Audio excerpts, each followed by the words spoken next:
मतलब लोटस, बांग्ला पद्म, बहुत सुंदर सुंदर पद्म उधर उगता था और राधा रानी और उनके सखी लोग वो कमल फूल को तोड़ने के लिए जाते थे। तो इसीलिए उस सरोवर का नाम है कुसुम सरोवर। हम जानते हैं भगवान श्री कृष्ण का एक दोस्त है एक, जिसका नाम है उद्धव जी। तो उद्धव जी उस कुसुम सरोवर में लता गुल्म बन के अभी भी विराजमान है। ठीक है। जब भगवान श्री कृष्ण इस जगत से अप्रकट हो गए थे, तब द्वारका का जो महिषीगण था, उनका पटरानिया था, वो सोच रहे हैं जो भगवान हर टाइम वृंदावन के बारे में बात करते थे,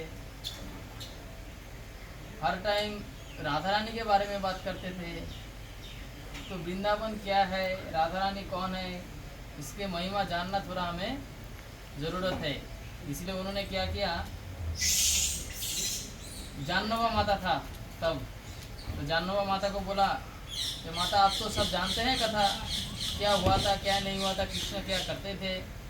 तो जानवा माता ने बोला देखो मैं तुम्हारी माता हूँ, अगर मैं तुमको कहूँगा कृष्ण क्या करता था, तुमको शर्म लगेगा और मेरे को भी बोलने में अच्छा नहीं लगेगा। तो एक काम करो, कृष्ण का एक दोस्त है वृंदावन में अभी भी, तो हम उनके पास तुमको ले चलेंगे। बोला अच्छा ठीक है। तो तब राजत्व चल रहा था परीक्षित महाराज का। तब परीक्षित महाराज को बोला कि देखो हम तो कथा सुनना चाहते हैं, तुम एक काम करो, हम सबको सुरक्षित वृंदावन पहुंचाओ। तो परीक्षित महाराज आया, उन सबको लेके वृंदावन में कुसुम सरोवर में, और आके बढ़िया कीर्तन किया, इतना अच्छा सा कीर्तन किया। वो कीर्तन में नाचते हुए उद्धव जी गुलमत लता से प्रकट हो गए, वो भी नाचने लगा। कुछ देर बाद कीर्तन शांत हुआ, तब सब ने मिलके बोला कि देखो हमको भगवान का कथा सुनना है, तो अगर इस ब्रज में कोई भगवान का कथा पूरा जानते हैं वो है आप, तो इसलिए हम सब आपके मुख से भगवान की कथा सुनना चाहते हैं। तो कथा प्रारंभ हुआ। तो प्रारंभ होने से पहले उद्धव जी ने बोला देखो एक काम करो परीक्षित, तुम यहाँ से चले जाओ, तुमको हम कथा नहीं सुनाएंगे। बोले क्यों? बोले तुम इस कलियुग का पहला राजा हो और तुम्हारा भी बहुत काम बाकी है, इसीलिए तुम चले जाओ, तुमको हम कथा नहीं सुनाएंगे। तो उन्होंने बहुत विनती किया, जो महात्मा मैं भी कथा सुनना चाहता हूँ, मैं कोई पापी व्यक्ति हूँ तो मेरे को निकाल दीजिए, मैं तो कुछ पाप नहीं किया, मेरे को भगवान कृष्ण ने स्वयं आप सब जानते हैं रक्षा किए थे, तो क्यों लौटा रहे मेरे को? तो अगर लौटा रहे हैं, मेरे को कथा नहीं सुनने दे रहे हैं, तो हमको आशीर्वाद करें कि बाद में कथा सुनने का हमें मौका मिले। बोला अच्छा ठीक है, तुमको हम आशीर्वाद करते हैं। सब भागवत कथा सुनने जाते हैं खुद पैर में चल के, तुमको जो कथा सुनाएगा वो खुद तुम्हारे पास चल के आएगा। तो ऋषि मुनियों का जो कृपा होता है, ब्रजवासी का जो कृपा होता है, वो मिलना हमें जरूरी है। उद्धव जी का कृपा मिला था परीक्षित महाराज को, और इसीलिए अंत में परीक्षित महाराज को खुद चल के कथा सुनाने आए थे सुखदेव गोस्वामी। तो इधर कथा चल रहा है, और जितना भी कृष्ण के पटरानिया था 16,108 सब बैठ के कथा सुन रहे हैं। तो जैसे ही 7 दिन खत्म हो रहा है, एक एक करके अपना लोक में चले जा रहे हैं। भगवान की जो पटरानिया था उनका लोक कौन सा था? द्वारका। तो सब द्वारका लौट रहे हैं वापस, सब द्वारका गया, एक एक करके सब द्वारका चला गया। तो वो है कुसुम सरोवर की कथा। तो इसके बाद हम आए मानसी गंगा। तो भगवान श्री कृष्ण का जो पिता माता था, उनका इच्छा था हम मानसी गंगा, हम गंगा नहाने जाएंगे, तीर्थ करने जाएंगे। तो भगवान ने मन से वो गंगा जी को प्रकट किया था उधर, इसीलिए उनका नाम है मानसी गंगा। गंगा में नहाना और उस मानसी गंगा में नहाना में कोई अंतर नहीं है। इसके बाद हम आए हैं ये उद्धव गोविंद कुंड। तो गोविंद कुंड में बहुत सारा लीला हुआ है। तो भगवान जब गिरिराज जी को धारण किए थे तब इंद्रदेव बहुत उत्पात मचाए थे। क्यों? उनका अहंकार हो गया था जब मैं सबसे ज़्यादा शक्तिशाली हूँ। तो उन्होंने इतना बारिश दिया, इतना मेघ गरजाया, बरसाया, बड़ा बड़ा सा पत्थर फेंका, वज्र फेंका, लेकिन कृष्णा का और ब्रजवासियों का कुछ बिगाड़ नहीं पाया। ये सब इस गोवर्धन के नीचे समा गए थे और भगवान उसको पकड़ के खड़े थे 7 दिन, और 7 दिन ही इंद्रदेव ऐसे हरकत किया। तो जब कुछ नहीं बिगड़ पाया तब उनको लगा अरे मैं तो अहंकार वश कर रहा था, तो मेरे को तो अभी क्षमा मांगना चाहिए। इसीलिए उन्होंने गया था भगवान के पास क्षमा मांगने।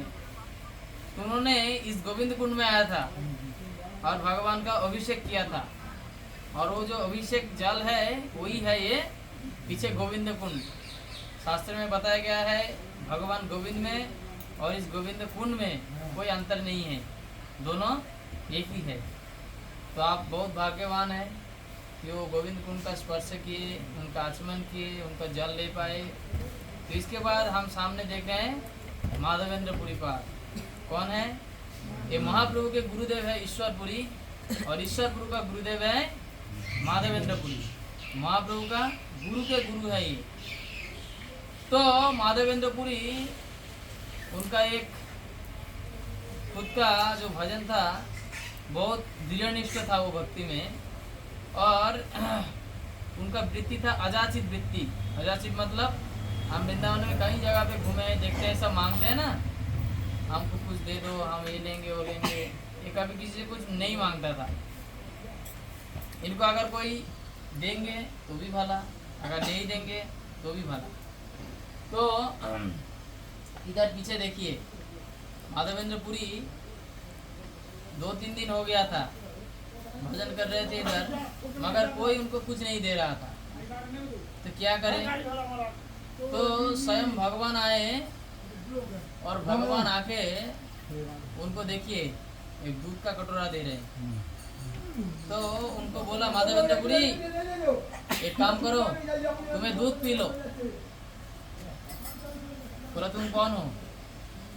बोल रहे हैं हम ये पास में ही रहते हैं, हमारा जो माता है ना, उन्होंने कहा इधर एक बाबा बैठे हैं कई दिनों से भजन कर रहे हैं, तो उनका कुछ सेवा करना चाहिए, इसलिए तुमके लिए दूध भेजा। तो माधवेंद्रपुरी ने वो दूध पिया, उनको कृष्ण प्रेम का उदय हुआ, वो मूर्छित हो गए। और जब उठे, जब मूर्छित हो गए तब उनका सपना आया कि माधवेंद्रपुरी एक काम करना, मैं इधर ही गिरिराज में हमारा भक्त लोग मेरे को छुपा के गए थे, तो एक बड़ा वृक्ष है इसके नीचे मैं विराजमान हूँ, तुम कल सुबह मेरे को यहाँ से बाहर निकलना। बोला ठीक है। तो माधवेंद्रपुरी ने थोड़े जो शक्तिशाली लोग थे, हट्टे कट्टे लोग, उनका बोला चलो वो कुड़ुल कुठार लेके आओ और यहाँ पे गड्ढा खोदो। तो गड्ढा खोदना चालू किया, तो एक अद्भुत गोपाल का मूर्ति वहाँ से निकल आए, गोपाल का विग्रह। जब गोपाल वहाँ से निकला तब चारों ओर एक खबर फैल गया, बोला माधवेंद्रपुरी को गोपाल मिला। तब ब्रज में जितना जगह थे, जहाँ जहाँ खबर मिला दूर दूर से लोग आए, उनको अभिषेक किया, उनका फेस्टिवल चला। इतना दिन फेस्टिवल चला, लाखों लाखों लोग आए, और कौन रसोई कर रहा है, कौन प्रसाद खिला रहा है, उसका कोई हिसाब नहीं है। कहाँ से आ रहा है, कौन दे रहा है, कोई हिसाब किताब नहीं है। महीनों भर चला है फेस्टिवल। फिर गर्मी का समय आया तो माधवेंद्रपुरी को गोपाल ने बोला, देखो माधवेंद्रपुरी, अभी गर्मी का समय है और इस गिरिराज का तलटी में ज़्यादा गर्मी लगता है, तो मेरा शरीर पूरा जल रहा है, तुम एक काम करो, जाओ और मेरे लिए चंदन का लकड़ी लेके आओ। तो चंदन घिस के मेरे पूरे अंग में लेपन करो। बोला अच्छा ठीक है। तो माधवेंद्रपुरी बोला हम बूढ़े आदमी हैं, कितना दूर चलना पड़ेगा, हम थोड़ी चल पाएंगे। बोला हाँ तुमको जाना पड़ेगा, तुम जाओ। तो माधवेंद्रपुरी निकल गया बालेश्वर रेमुना की ओर। उधर से चंदन का लकड़ी लिया।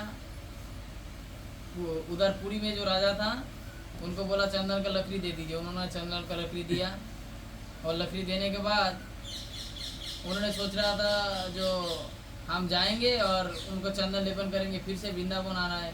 तो पुरी से वृंदावन बहुत रास्ता है। तब क्या हुआ, उधर बालेश्वर में एक जगह है रेमुना, वहाँ पे खीरचोरा गोपीनाथ जिसका नाम प्रसिद्ध है। तो वो गोपीनाथ मंदिर में गए, और गोपीनाथ में जाके उन्होंने देखा पुजारी क्या कर रहे हैं, एक थाली में भोग सजा के लेके जा रहे हैं। उधर भोग लगता है खीर का, यहाँ से छोटा छोटा कटोरा मिलता है, तो खीर लेके पुजारी जा रहे हैं। तो उनको दिख गया जो खीर लेके जा रहे हैं। तो उन्होंने बोला खीर लेके जा रहे हैं, अगर मेरे को भी एक प्रसाद मिलता, इधर तो मेरे को कोई जान पहचान वाला है नहीं, कौन देगा प्रसाद। फिर दूसरे मिनट में वो सोचा अरे ये तो मैं बहुत बड़ा अपराध कर दिया, अभी तक भगवान का भोग नहीं लगा, पुजारी लेके जा रहे हैं भोग लगाने के लिए, उसका पहले ही मैं ऐसा कैसे सोच लिया, मेरा तो बहुत बड़ा। तो वो दुखी हो गए, दुखी होके मंदिर छोड़ के चला गया। और मंदिर छोड़ के जाके एक बड़ा सा ग्राउंड था, वो ग्राउंड के किनारे कुछ वृक्ष का नीचे वो बैठ गए। तो रात हुआ, भगवान का शयन हो गया।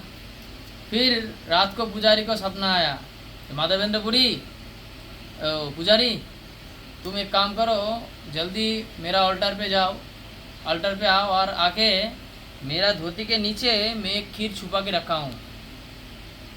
तुमने भोग लगाने का जब आ रहे थे तब गिनती किए थे, लेकिन भोग जब उठा के लेके जा रहे थे तब तो गिनती नहीं किए। कितना लेके गए थे तुमको पता है? तो एक खीर का कटोरा में रख दिया। तुम एक काम करो, वो लेके जाके माधवेंद्रपुरी उधर बैठा है उनको दे दो।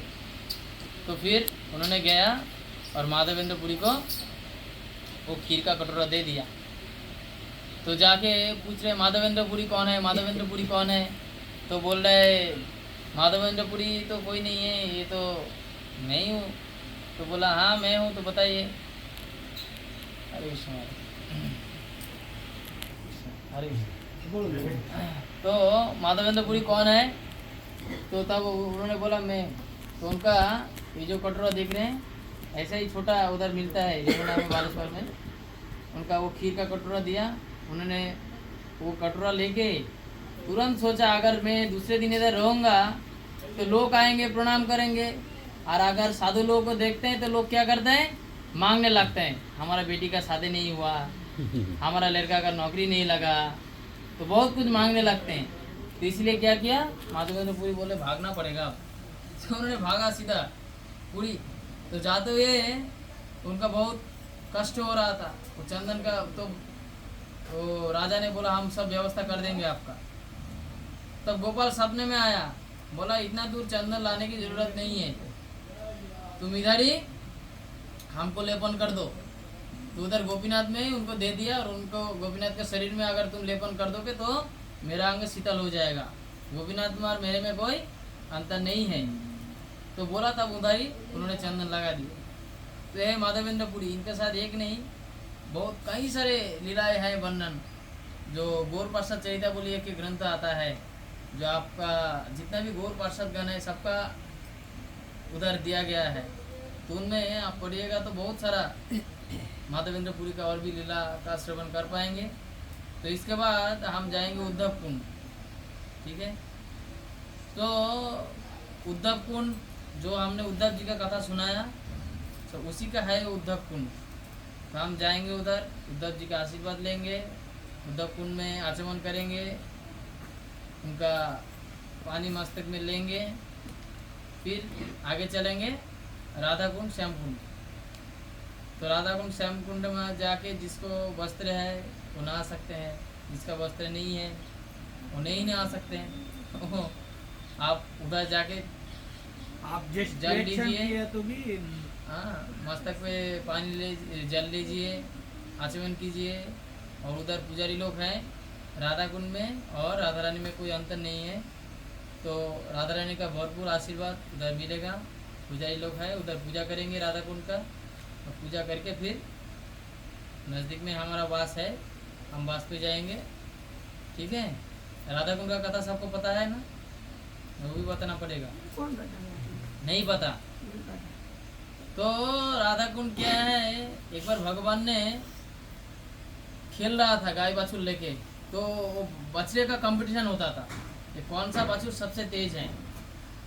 तो एक बछड़ा आया, उनका आँख पूरा लाल लाल सा है और वो गुस्से में फूल रहे हैं। तो भगवान देख के पहचान लिया ये तो अपना है ही नहीं, ये तो कोई असुर आया है।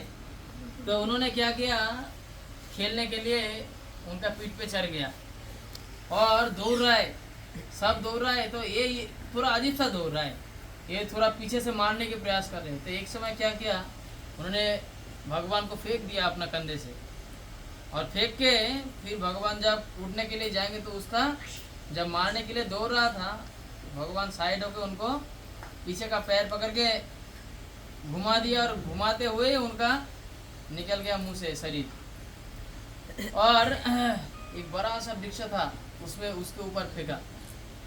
तो उधर जो राधा रानी और उनका सखिया था, उन्होंने सुबह ऑर्डर करके गए थे, देखो हमको ये फल चाहिए। तो सब उस पेड़ से फल गिरा और वो असुर भी गिरा। तो इन्होंने तो पहले फल लेने का आनंद में थे, बाद में जब देखा एक बछड़ा को कृष्ण ने मार दिया, अरे तुमने गोहत्या कर दिया, अब तो तुमको गोहत्या का पाप लगेगा। तो इसका प्रायश्चित करने के लिए तुमको अभी सारे तीर्थ में नहाना पड़ेगा, पूरा भारतवर्ष में जितना तीर्थ है तुम जाओ, अभी नहा के आओ। तो भगवान ने बोला हमको कहीं जाने की जरूरत नहीं है, मैं सबको इधर ही बुला लूंगा। गंगे च जमुने च गोदावरी सरस्वती नर्मदा सिंधु कावेरी जलस्मिन सन्निधिं कुरु, सबको इधर बुला लिया। और जहाँ पे वो राधा कुंड श्याम कुंड है, वहाँ पे एक लात मारा और पूरा गड्ढा हो गया एक। आप देखेंगे जैसे श्याम कैसा है, त्रिभंग ललित रूप है ना उसका, तो श्याम कुंड भी थोड़ा टेढ़ा है। तो भगवान ने वहाँ पे जैसी लात मारा, गड्ढा हो गया और समस्त पवित्र नदियों को आह्वान किया, उन्होंने सब आया और उसमें समा गए। फिर भगवान उधर नहाया, बोला देखो हम तो नहा लिया, हमारा तो पाप गया नहा के। जो पाप करते हैं, मैंने तो मारा, जो मारते हैं और जो मारना देखते हैं, दोनों समान अपराधी है। तो अभी क्या करना पड़ेगा तुमको, तुमको भी नहाना पड़ेगा सारे तीर्थों में, अभी जाओ तुम नहा के आओ। तो उन्होंने बोला क्यों, तुम सोच रहे हो तुम्हारी पावर है, हमारा पावर नहीं है, तो मैं भी इधर एक कुंड बनाऊंगा। तो बोला ठीक है। तो सब गोपी लोग अपना कंगन निकाला हाथ से और कंगन से खोदना चालू किया। आप जाएंगे राधा कुंड, राधा कुंड पूरा स्ट्रेट है, सुंदर। तो वो राधा कुंड खोदा और फिर बोला राधा रानी ऊपर अब देख रहे हैं, बोला वो बुलाया, गड्ढा खोद के लात मारा, फिर ऊपर देखा सब साथ आ गए। हम जब बोल रहे हैं कोई नहीं आ रहा है, नहीं चाहिए तुम्हें, मैं मानसी गंगा जाऊंगा, वहां से पानी लाऊंगा। तो उन्होंने एक कलश लिया और कलश लेके सारे गोपियां, लाखों लाखों गोपियां आए, उनका सब मिलके कलश लेके राधा कुंड में पानी दे रहे। जैसे ही डाल रहे हैं सूखता जा रहा है, क्या हो रहा है, तुम्हारा ही गड़बड़ी है सब। तो अब ये क्या करें। तो भगवान ने बोला देखो राधा रानी आप थक गए हैं, तो एक काम करो तुम सब तीर्थ उनके कुंड में चले जाओ।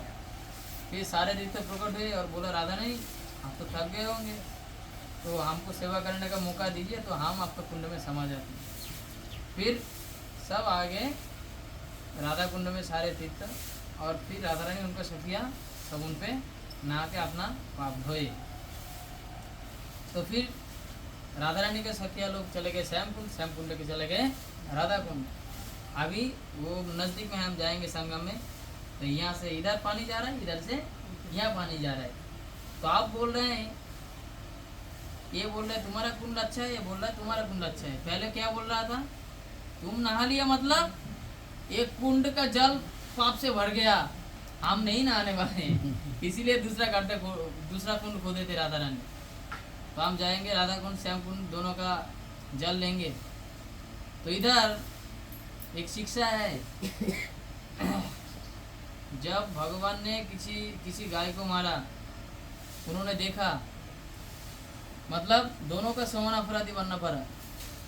मगर एक्चुअल अगर कोई जीव हत्या करते हैं तो एक जीव हत्या का पाप 7 व्यक्ति को लेना पड़ता है, 6 व्यक्ति को लेना पड़ता है। कौन कौन?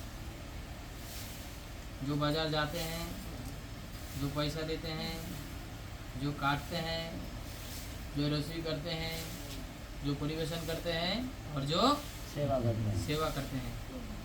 कितना हुआ गिना आपने? 6 हुआ। कोई भागीदार तो नहीं है इधर? मुर्गा काटने वाला, अंडा काटने वाला ना। तो अगर हो रहा है तो सबका समान वो काट रहा है, मतलब उनका जितना तकलीफ दिया जाएगा आपका भी उतना ही तकलीफ दिया जाएगा। ठीक है, ये मानी ले रहा है इसका भी। तो इसीलिए ये सब पवित्र तीर्थ में जब आप आए हैं तो ये तीर्थ का आशीर्वाद लीजिए। भगवान का इतना लीला है, आपका जिंदगी बीत जाएगा सुनते सुनते। ठीक है, ऐसे देखिए आधा घंटा से ऊपर हम कथा सुन लिया ऑलरेडी इधर। तो और जो प्रसाद है भगवान का प्रसाद मतलब अमृत है। हमने जो वृंदावन में आके ले रहे हैं भक्तों का संग में जो प्रसाद मिल रहा है, इधर वृंदावन के अंदर ये चले कुछ नहीं चलेगा। प्याज लहसुन मांस मछली ये जो भी सरकार ने हमारा बंद कर दिए। बोला धाम पे आओ मतलब अच्छे से रहो। तो आप भी घर में जाओ, ये आदत तो बन चुका होगा। सामने आ रहा है कार्तिक महीना तो और भी पवित्र है। तो ऐसे करके हर महीना का एक अलग अलग देवी है। तो इसीलिए ये सब महीना बहुत पवित्र है। इसीलिए किसी भी दिन ये सब दिन है भगवान का। हम अगर सुबह उठते हैं, अभी देखिए सुबह उठा तो हमको सूर्य नमस्कार करते हैं। क्यों? तो भगवान का हम बोलते हैं भगवान आपने मेरे को और एक दिन मौका दिया आपका भजन करने में। जिसके थोड़ा दिमाग होगा उन्होंने यही सोचता होगा। आज जिसका दिमाग नहीं है, चलो अभी हमारा क्या खाना पीना होगा बनाओ, क्या काम पे जाना होगा, क्या इनकम करना पड़ेगा, क्या धंधा। लेकिन भगवान का शरण नहीं होता है। इधर हमको इतना कुछ अनुभव करने का मौका मिल रहा है फिर भी हम कुछ अनुभव नहीं कर रहे हैं, है ना। तो इसीलिए सुबह सुबह हमको उठना है, जल्दी जल्दी नहाना है। जैसे कि हम धाम में कर रहे हैं, आज हम उठ गए कितने बजे? 2:30 बजे। इतना जल्दी नहीं उठना है, सुबह 4 बजे उठना है, नहाना है। हमारा सनातन शास्त्र में बताया गया है जो सूर्योदय के बाद नींद से जागते हैं वो दुनिया में सबसे ज़्यादा पापी व्यक्ति हैं। और सुबह नींद से जाग के जो व्यक्ति भगवान को जाके प्रणाम नहीं करते हैं वो सबसे अपराधी व्यक्ति है। उठते हो ना सुबह तो रोज मंगला करता है। देखिए बच्चे हैं, किसी का 40 साल हो गया, किसी का 50 हो गया, किसी का 20 साल है, लेकिन भक्ति का कोई उम्र नहीं है। इसीलिए सुबह सुबह उठिए। आज का पूरा दिन कैसा जाएगा और जिस दिन आप 8 बजे पहले उठे हो वो वाला दिन कैसा गया, 4 बजे मंगला में वो वाला दिन कैसा गया ये आप कैलकुलेशन कर लेना। ठीक है, अगर सुबह उठेंगे भगवान के लिए उठेंगे, उनका सेवा करेंगे तो दिन अलग होता है। अगर संसार के लिए उठेंगे तो जिंदगी भर तकलीफ ही रहेगा। क्यों काटा? हाँ, बंदर को क्यों काटा? बंदर ने क्यों काटा? बंदरों को कृपा से आप वृंदावन में आए हो, बंदर को कुछ खिला नहीं रहे हो, पिला नहीं रहे हो, बंदर तो काटेगा ही। ये बंदर ही वृंदावन का रक्षक है, तो इसीलिए काटा। उनको खिला खिला मेरे को बोल दे के तुमको पाप कराए। ये सभी ऋषि महर्षि लोग हैं, बंदर लोग। बोलो माधवेंद्र पुरीपाद की। और ये है गिरिराज महाराज, ये स्वयं भगवान है। भगवान और गिरिराज में कोई अंतर नहीं है। तो एक बार क्या हुआ था, ये गिरिराज का पिताजी का नाम है विंध्याचल पर्वत। तो अगस्त ऋषि गए विंध्याचल के पास और बोला, विंध्याचल ने बोला देखो मुनिवर आप आए हो तो हम आपका सेवा करेंगे। बोला अच्छा ठीक है। तो बहुत दिन सेवा किया। अगस्त ऋषि बहुत बड़े प्रसन्न हुए। तब विंध्याचल पर्वत ने बोला मेरे पास हर चीज़ है, आप मांगो आपको क्या चाहिए। उन्होंने बोला नहीं हमको ऋषि मुनि है, हमको क्या चाहिए, हम सब छोड़ के आए हैं। बोले नहीं मांगिए क्या चाहिए मांगिए ना। बोला इतना देना चाहते हैं तो आपका जो पुत्र है गिरिराज इनको दे दीजिए। बोला आप मुनिवर जो मांगना है मांग लीजिए, लेकिन पुत्र क्यों, और भी सामान है बोलिए क्या चाहिए। बोले नहीं हमको तो ये इसको ही चाहिए। बोला ठीक है, तो दे दिया। तब उनका आने का इच्छा नहीं था। उन्होंने बोला जे देखो मैं तुम्हारे संग जा रहा हूँ। नागस्थ ऋषि वो बहुत पावरफुल आदमी है। उन्होंने एक बार क्या किया था, उनका प्यास लग गया था, उनका समुद्र को पिया गया था पूरा। भारत में समुद्र सुखा दिए थे, मतलब भारत नहीं था तब, अखंड भारत मतलब पूरा विश्व माना जाता था। अभी भारत मतलब इतना सा टुकड़ा बच गया है। तो पूरा विश्व को पहले भारत बोलता था, और पहले ये भारत सबका प्रतिनिधित्व करता था, भारत का राज था पूरे विश्व में। लेकिन हमारा एक आचार्य कह रहे हैं जो भारत का राज क्यों घट गया, ये हमारे कारण है। हमारी सनातन परंपरा हम खो दिए हैं। युवा लोग वो नशे में पैसा उड़ाने में लगे हैं, उनका धर्म कर्म जानता नहीं है वो। तो इसीलिए जितने भी हम सनातन धर्मी हैं उनका अपने शास्त्रों के बारे में जानना है। और आप जब जानेंगे तो फिर से भारतवर्ष बनेगा, सबका मूल आधार मूल सूत्र फिर से आप चला पाएंगे पूरा वर्ल्ड। क्योंकि कुछ ही दिनों बाद जब टेक्नोलॉजी बढ़ जाएगा तब ऐसे ही सब विभ्रांत है। आप देखो जो मोबाइल चलाते हैं दिन भर मोबाइल खींचते हैं, उनका खुद का सिर दर्द हो जाता है। सही बोल रहा हूँ मैं, होता है कि नहीं? जो मोबाइल चलाने वाले वो बोलेगा, देखो बोल रहे हैं ना तो उनका सिर दर्द हो जाता है, चलाते चलाते थक जाते हैं, क्या करे। तो कुछ दिन बाद ऐसे ही हो रहा है। प्रभुपाद जब अमेरिका गया, उधर जाके देख रहे हैं सब रोड पे सड़क पे सोए हैं, सबका मकान है, बड़ा बड़ा फ्लैट है, फिर भी रोड पे क्यों सो रहे हैं? दारू पहन के, वस्त्र का क्या हाल उनको खुद को नहीं पता। तो भारत में यही होने वाला है कुछ ही दिनों में, क्योंकि टेक्नोलॉजी आगे बढ़ रहा है, विज्ञान ऊंचाई में चला गया। लोग बोल रहे हैं हम टेक्नोलॉजी, हम भगवान को विश्वास नहीं करते, हम विज्ञान को विश्वास नहीं करते। तो मूर्ख हो, अगर भगवान को विश्वास नहीं करते हो तो विज्ञान को विश्वास करते हो। क्यों? क्यों? विज्ञान का जो प्रणेता है वो भगवान ही है। शास्त्र पढ़ के देख लो। और गीता में भगवान खुद एक अध्याय बताया गया जिसका नाम है विज्ञान योग। जो विज्ञान करते हैं उसको विज्ञान क्या है ये पूछ लो पहले, तो विज्ञान का संज्ञा क्या है वो आपको कुछ और बता देगा। जब ज्ञान प्रैक्टिकल होता है उसको कहा जाता है विज्ञान, और जब ज्ञान किताबों में रह जाता है वो होता है ज्ञान।